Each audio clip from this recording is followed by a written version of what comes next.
listening to Sam and Carl on PSH Radio. The voices of the paranormal.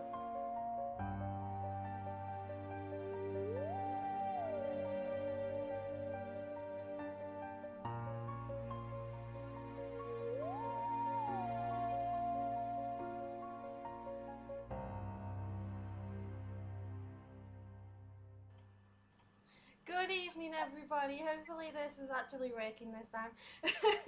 We're having a bit of tech gremlins again. It always seems to happen every so often, guys, so apologies for the little delay. So like I said before, Carl unfortunately can't make it tonight because he's feeling under the weather, so I am interviewing tonight's guest, and that guest is Nicole Beauchamp. I probably got it wrong again. That's okay. Sorry, it's gotta be a French last name. It's fine. So, I'll ask you again, how are you doing? I'm doing great. Hanging in there. How about yourself? Yeah, we're hanging in there, you know. There's nothing else you can do, really, there is. We just got to make do with whatever's going on now. Obviously, for you in Michigan and us over here across the pond. Yep. So, firstly, we'll talk a little bit, you know, easy breezy. So, how is it over there? Is there any light at the end of the tunnel for you, or? Just so hard to tell because they keep extending the quarantine, and pretty much almost everything got canceled where I am this year. Yeah. So my trip to Ireland and Scotland got canceled this year, which is a big bummer because I've been saving up 2 years to go. I'm supposed to be putting a book out. I don't know if it's going to be coming out now at the end of in the fall, or if it's going to be coming out next spring, but I'm sure that's the marketing for that's probably going to be affected too. So yeah, these are kind of rough times right now. Yeah, and it's a bit hard. It's a bit hard as well because obviously you're a paranormal investigator, and we just want to get out and investigate, don't we? So, and plus, obviously, in the States, it's kind of your paranormal convention season, isn't it, about now? Yeah, there was definitely and a lot of the Paracons are being canceled for this year.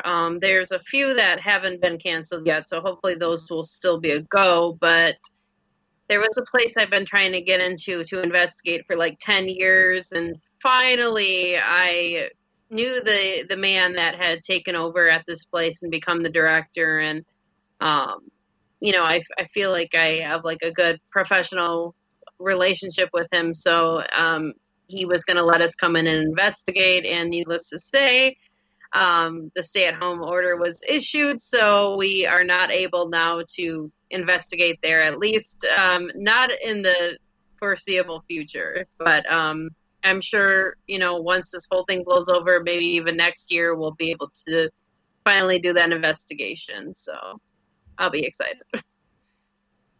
Yeah, so I'm going to ask you now, would you like to introduce yourself finally? Sure. My name is Nicole Beauchamp. I'm 31 years old. I live in Bay City, Michigan. I've been investigating the paranormal for 10 years, but it'll be actually 11 years in July of this year. And I am, like I said, I wrote a book, so I'm soon to be an author, and the book is about hauntings in my hometown. But in addition to the paranormal, I love history, I love animals, reading, traveling, and just, I don't know, exposing myself to different cultures and trying new things. I really love doing that stuff. Yeah, it's what it's all about, though, isn't it? Because I'm the same, and probably a few people listening to this show who do what we do. Is we love the history and the part of the location as well, because obviously the US has a lot of abandoned buildings, some not abandoned, which you can investigate in the same area.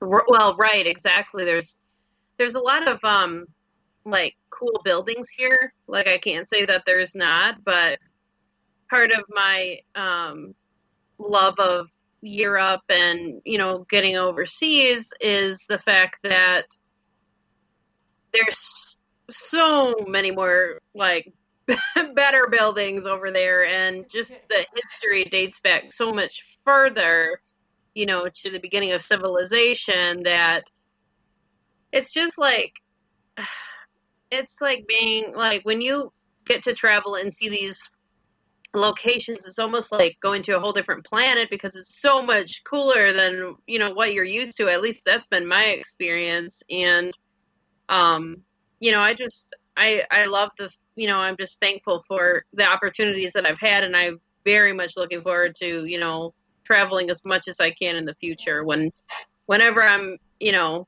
able to. But getting my passport was definitely like the coolest thing I've ever done. And that's the thing, Kenty, because it's weird, because every single, like, American we get on the show where you said, yeah, you love our locations here, we're obviously the same, and it's just, yeah. Go on. Oh, I'm sorry. Go ahead. No, go ahead. Well, I was just going to say, so about 3 hours from me in Traverse City, Michigan, there is a old insane asylum that was restored. They're still working on like restoring the grounds and all of the buildings, because they've restored what they call Building 50, which is like the main asylum building, but the asylum grounds have tons of buildings. So they're, you know, putting in, like, they're making a village, they're putting in restaurants, and they're making the asylum like a shopping center and apartments, and it's just such a cool place. And so it's really like one of the places where you can go and just have some of the most authentic, you know, Mexican food you can find. And it's just, you know, fine dining restaurants and coffee shops. And it's just like got such a small, like, business feel to it. And I cannot wait just to go there, honestly. And I guess I heard that our governor is like opening the restaurants in that city back up, but I cannot wait till I can go to that asylum again, because even though I can't like investigate it, they don't allow that. I get to, you know, still go there and still feel like, you know, I don't know, I still feel like I'm part of the history in a way, and I'm fascinated by that history. So I love asylums. They're just so interesting. Yeah, we've got the same over here. Like, some restaurants and that can be haunted, but some obviously, unfortunately, don't allow investigations, and some do. Oh, I know.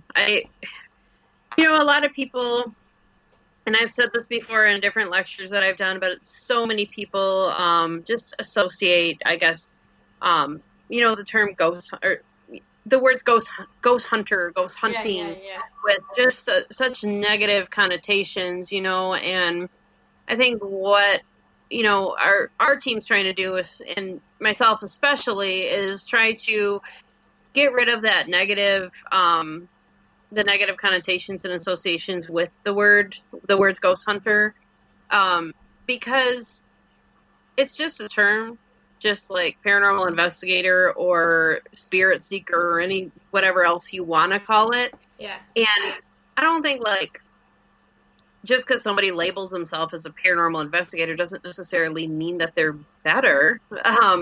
This is not really a field in which there are experts, but I just think that this field is so big, and we just need to kind of like embrace all the terms and kind of like be kind of kumbaya, you know, about it, because it's just, you know, we're all trying to work towards the same goal, and there's no room really for, you know, bullying or negativity. Yeah. Yeah, it is one of them where as well that I think in this field it's like I think biggest percentage of people do work together now, but it's kind of some are, I don't know if you witness it over there, but they need to, some people teams whatever kind of need to work together more instead of like against each other, because then I think the field would be a lot much better place. And you know, like I'm not saying this specifically because like I refer to my own team as, you know, Tri-City Ghost Hunters. It's just, I mean, personally, I mean, whatever somebody wants to think, I mean, they can think whatever. It doesn't personally affect me.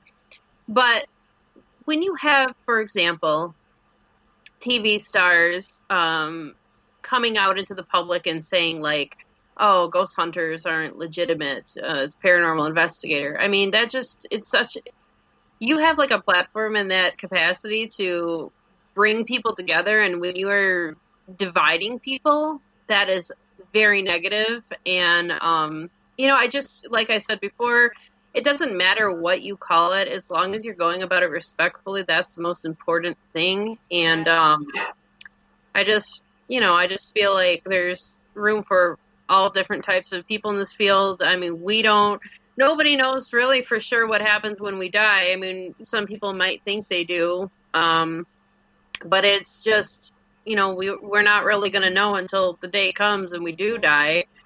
So in the meantime, I think we should all just try to like get along with one another and just, you know, be accepting and encouraging and just be more positive. 100% agree with that one, and I'm sure a few other people will if they're listening live or listening back to this show. So I'd like to get a little bit to know where of course you live. So like, what type of, is there many haunted locations where you're spaced, or? Well, I live in Bay City, Michigan. So, if you're looking at a map of the United States and you find Michigan, I'm right at the base of the thumb. So that's where I live in Bay City. And there are actually quite a few haunted locations in my city. And so the book that I wrote is primarily about hauntings in my hometown. So I'm very excited about that coming out, because I think people are going to be surprised to learn, you know, that some of these places that they go into every day are supposedly really haunted. But yes, we have actually quite a few locations in my city that are purportedly haunted, and actually some of the locations in my city actually do overnight like ghost hunts like during the summer. So it's something that others can take part in. You don't have to be like a seasoned paranormal investigator or anything like that. It's just open pretty much to the community. As long as you got the funds to pay, the funds will go back into like the restoration of the location, and then you are able to experience a paranormal investigation in return. So I really like that, because it gives everybody a chance to investigate, or at least get experience with it. Yeah. So another question I have for you. So how did you first get into the paranormal? I got into the paranormal when I was actually like, from the minute like I was toddling around. I loved everything scary, scary movies, scary drawings, everything scary and creepy and weird. So when I was younger, I would draw pictures. I would draw pictures of little girls going ghost hunting and talking to the ghost, and sometimes they would talk to the ghost in, you know, a language other than English. And I would just, you know, draw it out and write it out. And when I started to get older, I would write ghost stories, and I had so many books. Every time I'd go to a bookstore, I'd get a paranormal book, and then I got into the ghost shows, and it just kind of evolved in that way. But I've really been interested in it like my whole life. Yeah. So, around saying that, is any of your family interested in it, or is it just you? I actually run the team with my mother and father. So they're definitely involved and they're very interested in it as well. We usually go to like the Paracons together, and I really like that too because, especially when you're doing stuff like this, you need to be able to trust the people that you're with. Yeah. And since they're my family, I know they're not just going to lie just for the heck of it. Yeah, it's probably one of them where you'd be like, if you knew they were lying, you'd be like, excuse me, you'd tell him. Right. Well, I mean, especially my dad, like, you can definitely tell when he's not telling the truth about something, but he would never just live out a lie for like, weeks or years or whatever. I mean, he'll eventually come clean and just be like, I was just kidding. Just trying to get a reaction out of me or something. But, I think when you're like working like in the public and going in people's homes and businesses and everything, I mean, I'm not saying like don't have fun. I mean, it's not like you're doing brain surgery, but like there's not tons of room for, horseplay and that kind of thing. And, to some degree you want to be serious because you want to try to get some results from your investigation, and plus you're missing a whole night of sleep. So you might as well get what you went in there for. So, I just, like I said, I just think it's good to have like, be surrounded by people that you can trust. And, with doing this kind of thing with my family, I not only do I make memories, but, I feel that that evidence I've gotten over the years is, legit, if nothing else. Yeah. And it's great as well, isn't it? Because you've got such a massive like support network as well, because of your family. Oh yeah, definitely. And even my grandmother, like she's deceased now, but when she was still alive, she never really liked anything to do with the paranormal. But she would always give me money, because I'd always be going on investigations like out of state or, taking day trips here and there or whatever. And she'd always be giving me just money and being like, have a good time on your investigation, which I just think she was just the sweetest person ever. And, I definitely have a lot of support. And my brother's like the same way. Like he kind of thinks like all that paranormal stuff is kind of bunk, but it also kind of freaks him out too. But he's just really supportive of me still, and just positive about, any accomplishments I've had, like, with the book. And he actually like helps me like draft letters to producers, and he's just awesome. So I am lucky. Yeah. It's just going on about my grandmother. That was the same with my uncle. Obviously he's deceased now, but he used to, do the same. Oh, where are you going? And I'd tell him, and he kind of just give me that look of like, okay. I know. I've just kind of accepted the fact that I'm just not like everybody else. Like I'm very unique in my interest, and I don't know that I want to be like everybody else in that capacity. Like I think I'm like, I have a lot of interesting stories, and when I was younger, all I wanted to do was be like the cool girl in school, and now I could care less. I'm happy with being a total utter weirdo because look, I feel like it's gotten me so much farther than if I was just like everybody else.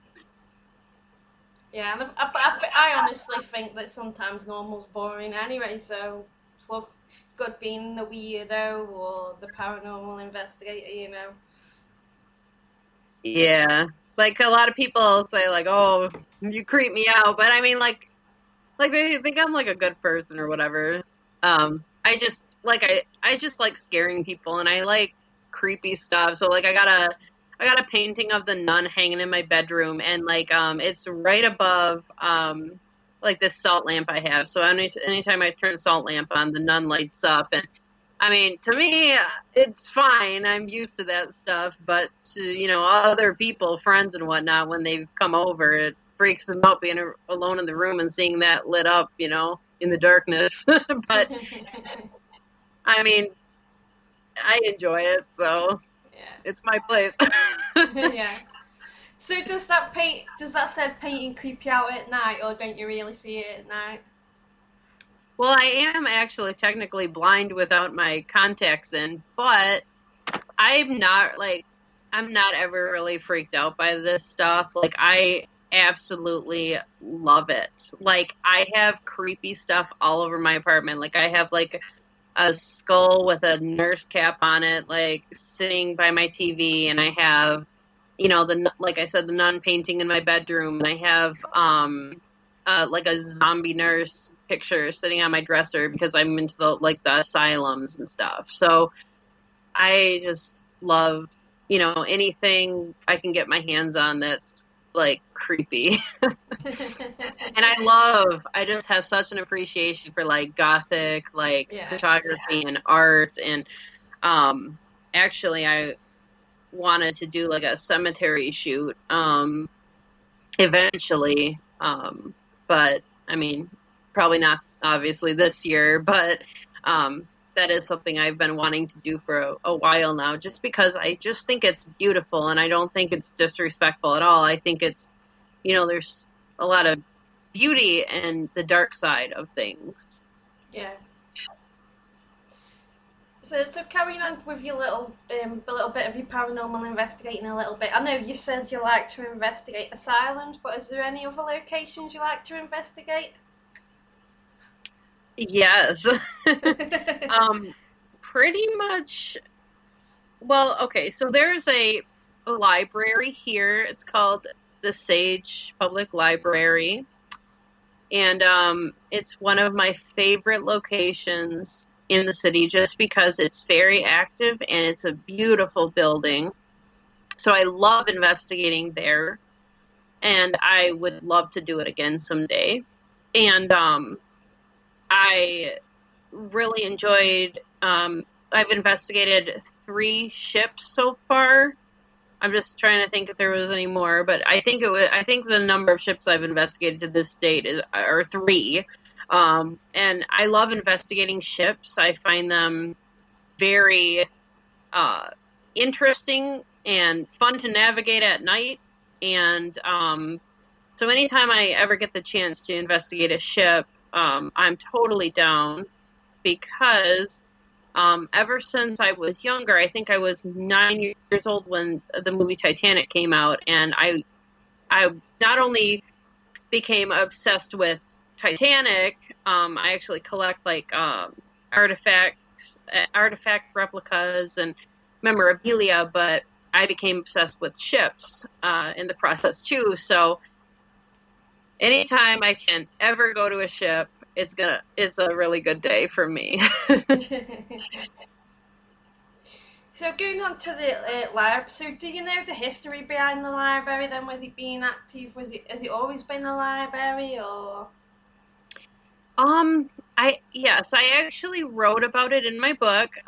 So the history, it's a little, forgive me if I don't exactly verbalize it as well as I've written about it, but basically the library was gifted to the city by a lumber baron by the name of Henry Sage, and he just was trying to make a life for himself. He didn't want to be a failure in life, so he became very successful during the lumbering era, and that was really, like, there was a big lumber boom during the 1800s here in Bay City, and so he, set up shop here, became very successful, donated the library to West Bay City at the time, and then he, over the course of the years, it became I think it was a school, and then it was something else, I want to say. I can't remember off the top of my head, but anyways, there's some speculations about the spirits that are actually there. So some people think Henry Sage is still there. Mm-hmm. Some people think that like there are disgruntled workers still there, because people say that he used the funds of the employees to build a library. There's a little girl that people have seen there, and there's a letter that I think it was like penned in like the Victorian era that states that this little girl contracted smallpox from a book and died, and people have seen a child there, so they say she's a little disfigured, and so they assume that to be this child. And then when I did my investigation there, we came up with the name Jacob. We kept getting the name Jacob, so on and so forth. Did some research into it, found out that there was only one Jacob that was deceased from the time that the library was built, that had actually worked there.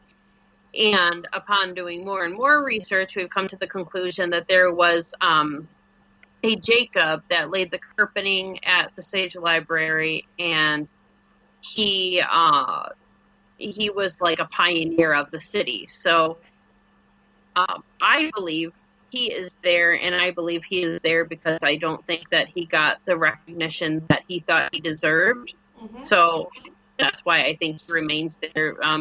He wanted to get that recognition and be recognized for his hard labor that he put in. It makes sense, obviously, if people believe that the guy who actually owned it is still there. So, going on to, obviously, you've investigated 3 ships. Is what I'm guessing. Have you investigated the Queen Mary, or because that's obviously a famous one? That's like a dream. I investigated two military ships, and then I investigated like a freighter. But I would love to, I know Queen Mary was a military ship as well, but I would love to do like a luxury liner. I'm so obsessed with ships. I think I'd cry and just be so excited, and then I could proceed. But I think at first I would just explode with joy. Yeah, I find ships quite interesting, because if you imagine, especially if it was a military ship, the amount of foots and people what have been in it when they were obviously in service or working, whatever they do with them. I love to read about like I said, the Titanic, and just kind of imagine how people were back then. And then when you go on some of these ships, and you see obviously the dated decor and stuff, it's almost like you're taking a step right back in time, and you just can't imagine these people dressed so nicely, just strolling the decks, and having their elegant meals on board, and it's just that life, that kind of lifestyle is gone. It is obsolete nowadays. Yeah. And I think it's great as well that some haunted locations do still do that, because I think sometimes it might help with the activity, especially if you've got spirits there who have died at a location, or because if you put items in there which they know, and that you could get more activity. I know. And I think that's just so cool, the idea of something being attached to, an object or whatever. I always see these, haunted objects or whatever on eBay, and I actually think it's, illegal now to sell them. I could be wrong, but I thought that they made that illegal. But I see that stuff all the time, and I think it's probably, I don't want to come across someone I'm just shutting stuff down, but I think probably most of the time it's just a bunch of bunk, and it it's just all for the money, but it's still so fun to think about, people getting an object in the mail and having it be like infested with spirits or something. Like, it's just so cool to think about that and like the possibility of that. Yeah, it's fascinating as well, isn't it? Because we just want to, I don't know about you, but we're just like, we want to know answers like how are they attached to it, because obviously is the soul, spirit, whatever you want to call it, gone into it, or is it just a matter of fact that they unfortunately know they've not passed, so they think they're still alive, and it's just, yeah, it's one of them rabbit holes you like to go down into every so often. Well, not to get too political, but it's like, it seems like there's even capitalism and death, and that's concerning. But it's a topic for a whole different day, I guess. I mean, why are we being so materialistic? Why are we attaching ourselves to objects? Who knows? It's the same though with spirits are still attached to a location though, maybe it's just a matter of fact that they love that location, love that item, so they were just like, yeah, I'm dead, but I still want it, kind of thing. I can't, like, I love some of my stuff, but I can't imagine, like, being, like, making myself one with whatever I love when I die. Like, if I could do that with anything, it'd be my cats, but they probably will pass on long before I do. So, I mean, I wish they wouldn't, because, like, I would totally, like, inhabit my cat's body and just see what it's like to be a cat if I died, but other than that... I could imagine you doing that, Nick. Oh, God. I have 3, so I'd have to pick which one I wanted to inhabit. Options are great. So, of course, with you being in this paranormal field for such a long time, have you ever, like, seen spirits or anything like that? I haven't necessarily. I've had weird things happen. So I have seen things on my camera. I have heard things, experienced things. Like, for example, I was walking down the geriatrics ward of the Trans-Allegheny Lunatic Asylum in Weston, West Virginia. And I stopped dead in my tracks because it sounded like hundreds of med carts and stretchers were coming at me. And I've had I'm not saying it happened that often, but the things that I have had happen to me have been so wild. And I've had, like, I just never could find an explanation for it. Yeah. So, I mean, I'm pretty convinced that there's something out there. I just don't know, like, what it is, or, like, is this just, like, is death, like, just another, like, stage of life in a way, or is it, you know what I mean? I find it hard to believe, like, that's the total end. I'm not trying to get, like, all religion and all that aside, because I'm not very religious at all. But I'm saying, like, no matter what you believe, I think that there is something out there, but what it is, I don't know. And in what capacity, like, you will be put into this realm, it might be up to you, and it might not be. Time will tell, I guess. Yeah, that's the thing, and as well, and it's kind of like, to me, I'm kind of like in that mind where I hope, like, a bit like you, that it's not just like you pass and then that's it, it's nothing. You just, like, do you go into another body, or, Well, I've thought that for a long time. I mean, like I said, I'm not very religious, but I like the idea of reincarnation. I like that idea, and I hope, if there is such a thing, that I do come back and I have an easier life than I had this time around. Because it's been a straight uphill climb since I've been born. So I'm hoping in my next life, maybe I'll just, like, be born to, like, super wealthy parents and just inherit, like, $3 trillion and be good. Yeah. I hope. So, any more locations you've investigated? Let me think. I did Siena Heights Rectory in Ohio.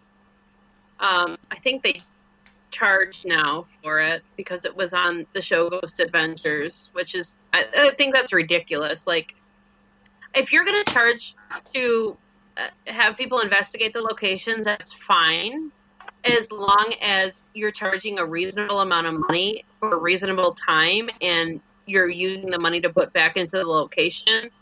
But just to charge people and exploit people just for, profit, just so you can get as rich as you can, I don't think that's ethical or right.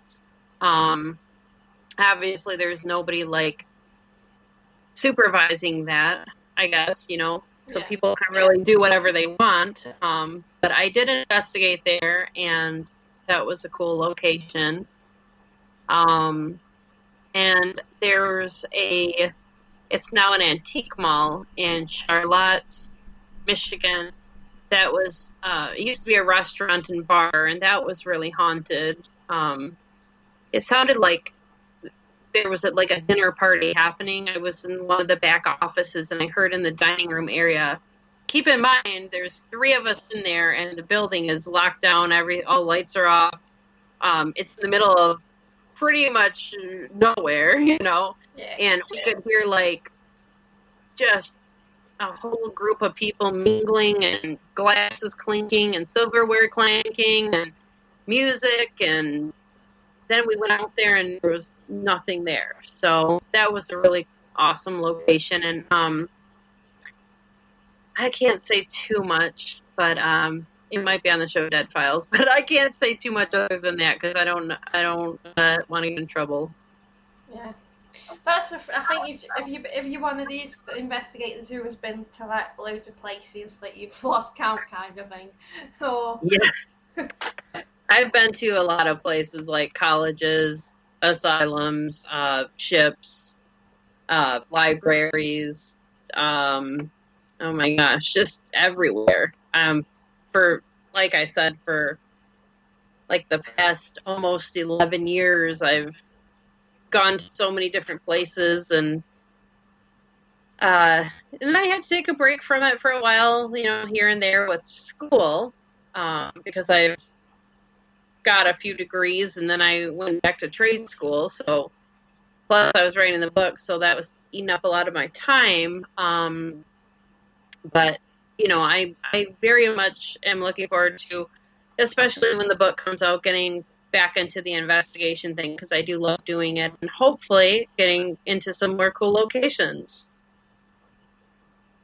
Yeah, it's what it's all about, though, isn't it? Because if we love it, it's like with this whole virus and COVID situation, we love what we do, and we've just got to be patient, haven't we? And I think it's like, I don't know if you agree, but we spoke a few times, obviously, with people on this show since this. We're hoping that, because obviously haunted locations are getting touched at the moment, that maybe possibly there's more activity when we go back, or because obviously they're kind of like, where have you all gone, I hope so. I'm hoping to have a really awesome investigation at this place I've been trying to get into. So I'm really hoping that there's going to be some crazy activity waiting for me. Yeah. So do you just like to investigate in the Michigan area, or do you go out of town, I don't know if I want to say country, but Mm-hmm. I prefer going to different, I don't mind investigating in Michigan, but there's really awesome locations outside of Michigan. So if I can make it there, if I have the money and the time off and gas, I'm ready to go. But sometimes that's not always possible. But I definitely want to check out the Queen Mary, the Winchester Mystery House. There's several places in New Orleans that I've seen in person, but would love to, like hotels that I would love to stay in that I know have reports of hauntings. I I'm I prefer to travel and investigate the paranormal. And actually, and on our trip next year to Ireland and Scotland, we're supposed to be going to Leap Castle. Yeah. So that is supposedly the most haunted castle in the world, and I hope that I find out why when I go. Yeah, that's on my bucket list as well. I'm gonna cry.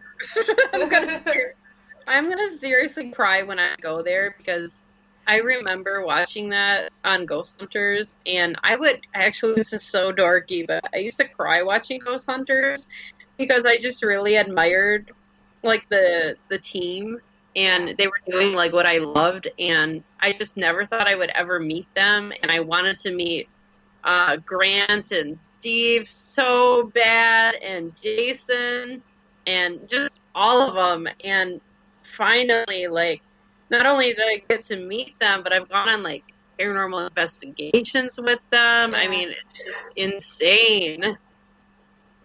Yeah, because obviously I know that you do go to paranormal conventions in the States, which we'll talk a little bit about at the minute, but I've got to give this little plug for anyone who doesn't know. I don't know if you know about it, if eventually you want to take a trip over, but I'm the same as you.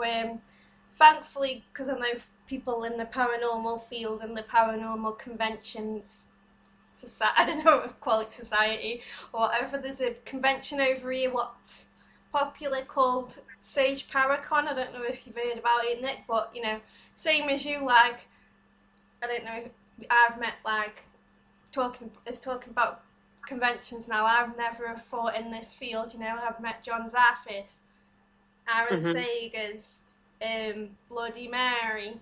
They're person guys, not the drink. I've met her too. I've actually met I know exactly who you're talking about. Yeah. I've met her too. I went to her house in New Orleans. But yes, I have heard of that Paracon in England, and it's in England, right? Yeah.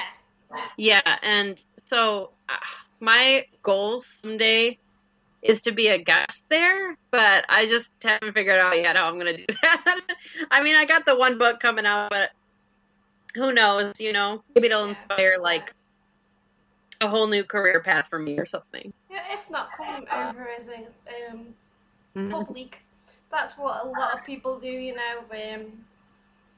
come in and then you can meet me finally. I want to go. Like, I've never been to England, but I am like emotionally attached to England for some reason, and I think it's because, I don't know, maybe a reincarnation thing or something, but I definitely like have always been drawn to across the pond, and I just don't really know why, other than, well, my family, they're not from England. I actually just found out that I have like, after I did a DNA test, that I'm a little bit British, but my family, most of my family came from Poland. So I have like very vivid dreams of like the Holocaust and Nazis and all kinds of stuff. So I don't know if like there is like a past life regression thing going on. I know that sounds probably crazy, but I just don't know what's possible and really what's not in this world, and I can't deny that I've had those experiences. So I don't know what that has to do with England. You know what I mean? But maybe it has something to do with the past life. I just don't know. I'm just really, really drawn to overseas for some reason, especially the UK. Yeah, interesting. Yeah, it is interesting because it's like when we go to Las Vegas, it's kind of like when you went to Las Vegas, and it's a bit not emotional, but like I don't know what it is. Probably the same as you, where you kind of feel like you've been there in your past life or something like that. Who Yeah, knows? yes, it's hard to explain, but I just, like, I went to Costa Rica last year for Christmas. I don't even know what year. No, it wasn't 2019. It was 2018. Sorry, I don't even know what year it is. I guess this year doesn't really matter anyway. So Yeah. whatever. But I just enjoyed myself so much, and like I said before, with getting to experience different cultures and ways people live, and so many people were just basically telling me to be in fear, and people were going to be so aggressive there and take stuff from me and this, that, and the other, and then I get there and they're like just the nicest people in the world, and I just feel, I know some people are going to hate me for saying this, but that's okay. I think Americans can be very close-minded. I think that our media is very biased. I know media in other places is biased too, but I think we live in fear of other cultures that are different than us. But if you actually go to these countries and meet people and live the way the locals do, there's just so much to be learned. And, it was just an awesome experience. Yeah, so we'll go on to it. So what paranormal conventions have you been to then in the States? I really like going to Scarefest. It's in Lexington, Kentucky, so it's about a 7-hour drive from where I live, south. I love going there because it's like the biggest horror and paranormal convention in the United States. And the one that so there's like 2 in Michigan that I usually go to. One is a lot newer. It's called Mid-Michigan Paracon. That's in Flint, so it's about 45 minutes north from where I live. And it's, like I said, a much newer event. Right now they're just doing it for a day, like a day convention. Mm-hmm. But the biggest convention in my state is called Michigan Paracon. Yeah. And that one is about 2.5 hours north. So you got to cross like the Mackinac Bridge, go into the Upper Peninsula of Michigan, and then they have it up at the casino up there. And I'm talking about these places like where I'm talking about, but I'm trying to just give you some reference. But basically, it's just, thousands of people go to that. Yeah, and I've heard of Michigan, so Michigan gone, so don't worry. Yeah, it's really awesome, and just there's karaoke, and there's lectures and tons of vendors, and it's still a lot on a much smaller scale than like the Scarefest convention, but it's pretty impressive for Michigan, and just over the years it's grown so much, and I'm hoping that I'll get to be a vendor there. Yeah. Maybe next year, hopefully. Are you not taking a trip this year if it happens, or? I'm hoping to just go like as a visitor this year if it's open, because I know my mom really wants to go. We just have like the best time ever there when we go. It's so much fun. But I don't know that I'm gonna go for like the whole like 3 days or whatever. Yeah. Just because I want to save my money for my trip to Ireland and Scotland.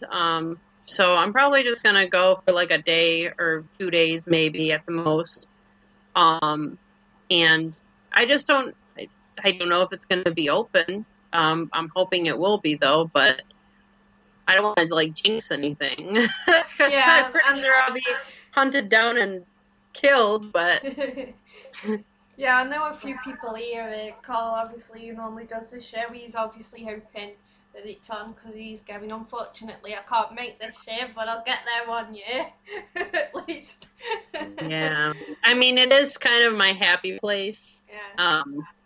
just like in every community, though, I mean, there's people that you love to see, people that you don't really want to see, but I mean, unfortunately, it's just part of being amongst a huge community of people. Yeah. But nonetheless, it is still my happy place, and I have the best time ever, and then I don't ever want to come back to reality when I leave there, so I definitely want to experience that feeling again. So I'm planning on going if it's open this year. Yeah, I 100% agree with you on that one, because it's, we're with like-minded people, aren't we? And you could go there on your own and you make friends instantly, and it's just seeing people who are obviously, like we spoke earlier on the paranormal TV shows, who you thought you'd never meet, and then you meet them and they're like there, and they're like just normal human beings, and you kind of like want to pinch yourself, and it's kind of one of them where you take a step back a little bit, and you're like, if I wasn't in this field, I'd not know who these people were, I wouldn't know what a haunted location is, I wouldn't know, what a ghost is, spirit is, and things like that. Yeah, so like Steve from Ghost Hunters, I'm sure you know who he is. Yeah. I've met him many times, but I have the biggest crush on him, and anytime I've gotten a little tipsy, it's like, oh my gosh, hey, like, I'm just like, oh, he's a little tipsy, I'm a little tipsy, like, oh my gosh, I just get very, like, brave, I guess, but I think he's just so cute, and I get shaky and all starstruck every time I see him, but I think it's just because I have a massive crush on him. I hope he never hears this. Oh, they're right. That's it. Secret's out now, guys. Oh, it's not a secret. I just don't know if he knows, but he probably does. Right. He probably does know, because every time I see him, I'm like, hey, we want to get our annual photo together. I'm sure he's sick of me, but... He's probably used to it, Nick. He's probably used to it. You're fine. Yeah, he is pretty cute, though. I was even, like, calculating our ages and being like, oh, he's not that much older than me. I mean, he's like 11 years older, I think. Or maybe he's a little older than that, but I'm like, it could work. It'd be fine. Women are more mature than guys anyway, so. You never Googled his age. I don't care how old he is. I just want to. He would definitely be my baby daddy if I had a choice, but that's beside the point. So we have like about 6 minutes left, probably less of this show. Nick, so is there any other paranormal shows you watch on TV, or is it just mainly ghost hunters? Sorry. Well, Steve's new show is Ghost Nation, and I really love that show. So, of course, like, I love the original Ghost Hunters. Nothing personal against the new Ghost Hunters or anything like that. But I have a love for the original Ghost Hunters, and I love Ghost Nation. Those are my two favorite ghost shows. And this is not really an investigation show, but I used to love A Haunting, but now they've taken it off the air. Mm-hmm. So that's pretty disappointing. But the problem with a lot of the shows nowadays is that everything is a demon or whatever. So I'm kind of, when I wrote my book, I was like, I'm going to acknowledge the fact that people are scared, but I'm not going to go the route that everything is a demon, because let's just face it, it's not that bad.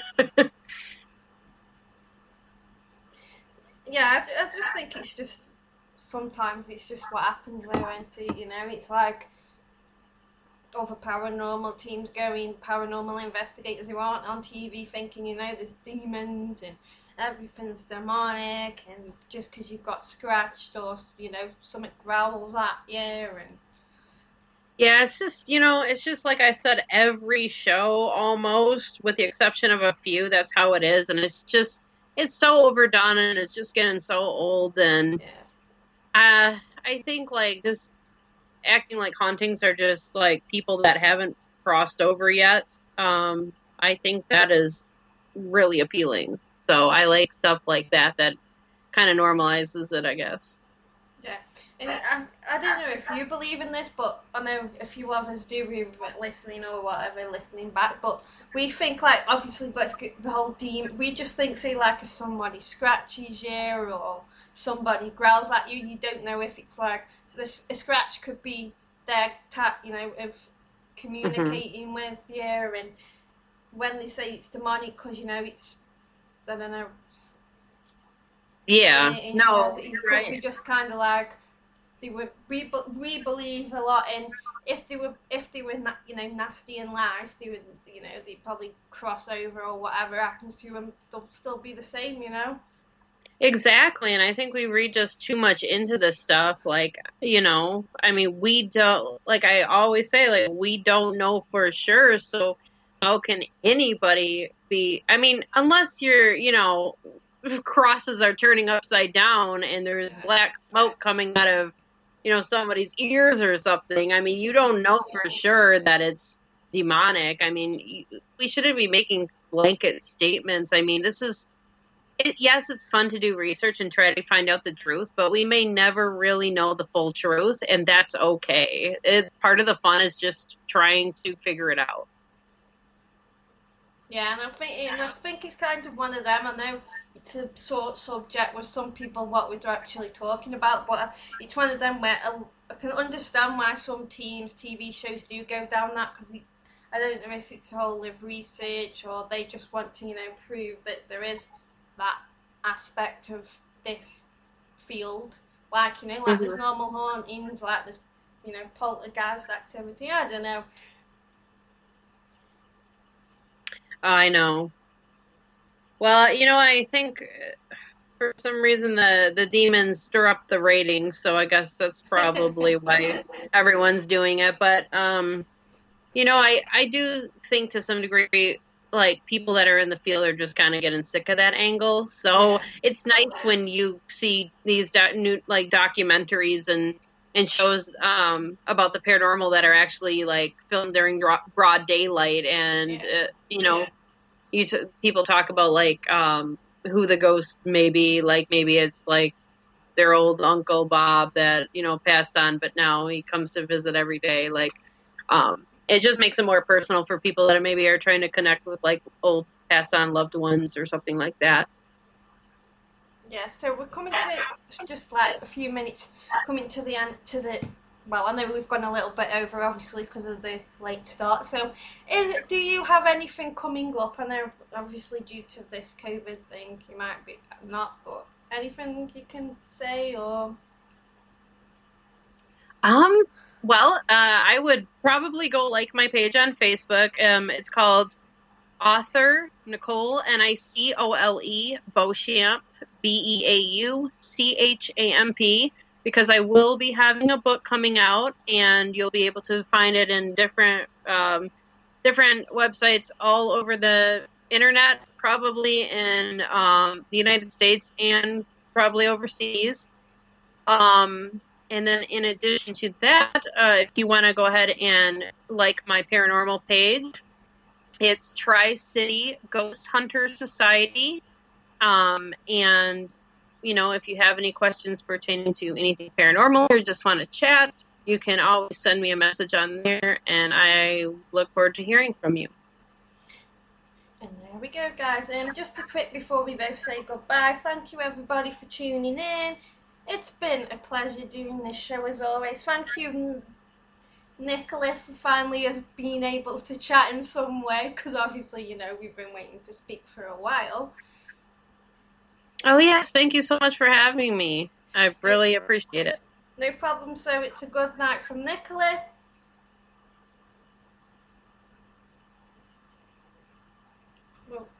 And it's good night from me, guys.